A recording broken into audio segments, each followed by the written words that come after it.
पीले दांत वाली बहू। रंजना कभी ब्रश नहीं करती थी।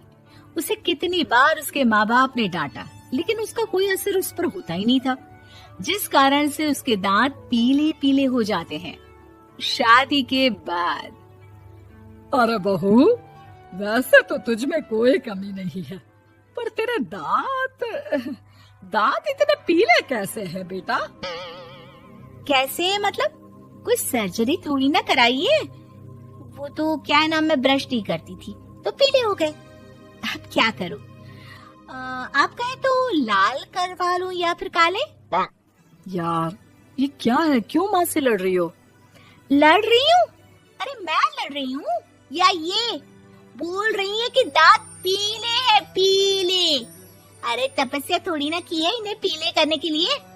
बकायदा ब्रश नहीं किया है 20 साल तक, तब जाकर। छी, कैसी बात कर रही हो? ये उस वक्त तो पीले नहीं थे जब हम लोग तुम्हें देखने आए थे।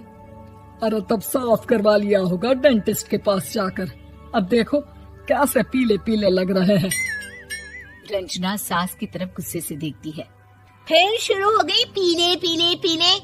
अरे पीले तो तब भी थे जब मेरे हाथ का रसगुल्ला उड़ा उड़ा कर खा रही थी और बोल रही थी, लड़की नहीं गुणों का खजाना दे रहे भाई साहब आप।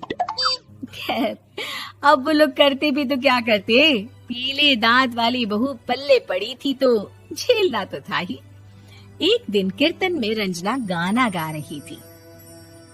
अरे कमला बहन, माँ का द्वार है, यहाँ तो सब शुद्ध होकर आते हैं, फिर अपनी बहू को ब्रश भी नहीं करवाती तुम। दूर से पीले पीले दांत भक्ति में बाधा उत्पन्न कर रहे हैं। अरे कोई 2 साल की बच्ची थोड़ी ना लेकर आई हूँ मैं बहू बनाकर। अच्छी खासी लड़की है, अरे कैसे करवाऊं ब्रश? ये तो उसे खुद करना चाहिए ना।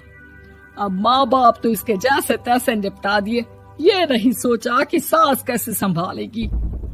सास बहू को लेकर घर आ जाती है, लेकिन सोच लेती है कि अब इसे लेकर कहीं नहीं जाएगी। अगले रोज बहू कहती है, अरे क्या हो गया, मंदिर नहीं जाना क्या? कीर्तन का वक्त हो रहा है। मेरी मधुर वाणी से कान्हा जी जागते हैं और सोते हैं। आप तो जानती है ना उनकी भक्ति में कितना मन लगता है मेरा।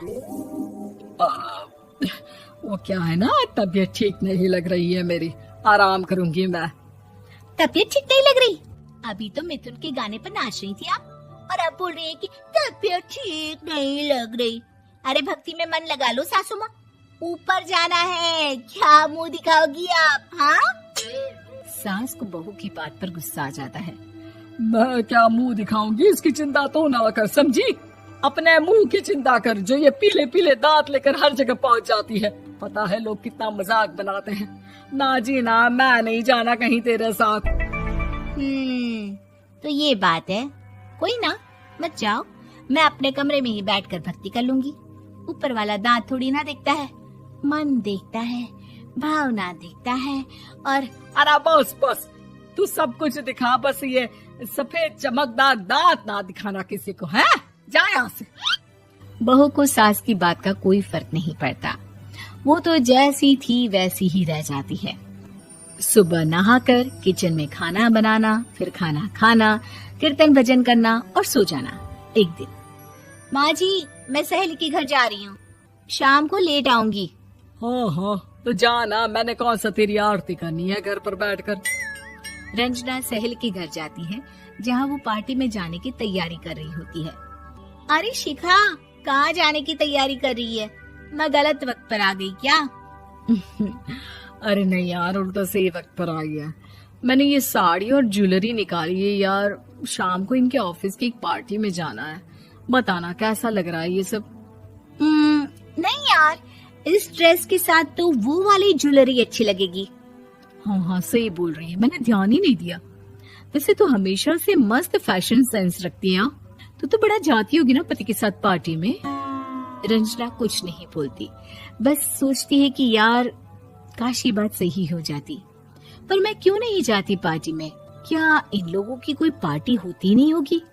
रंजना घर आती है और रात में पति से सवाल करती है, एक बात बताइए, आप मुझे किसी पार्टी में क्यों नहीं ले जाते?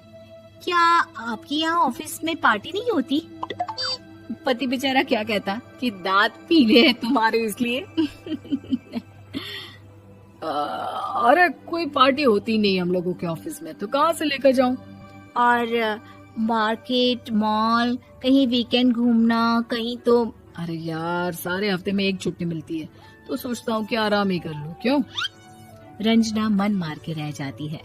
पहले कभी सास के साथ मंदिर जाया करती थी, लेकिन वो भी सास ने ले जाना बंद कर दिया। घर बैठी बैठी रंजना बोर हो जाती है। तभी उसे आइडिया आता है और वो मायके जाने का सोचती है। सासू माँ, 2 दिनों के लिए मम्मी के घर जा रही हूँ। अच्छा अच्छा, ठीक है, आराम से जा। और हाँ, माँ से कुछ अच्छी आदत सीख कर आना कि कैसे शरीर के हर भाग की तरह दांतों की सफाई भी जरूरी होती है, समझी? शुरू हो गई ना आप। वो लोग आपकी तरह नहीं है कि छोटी छोटी बात का बतंगड़ बना दे।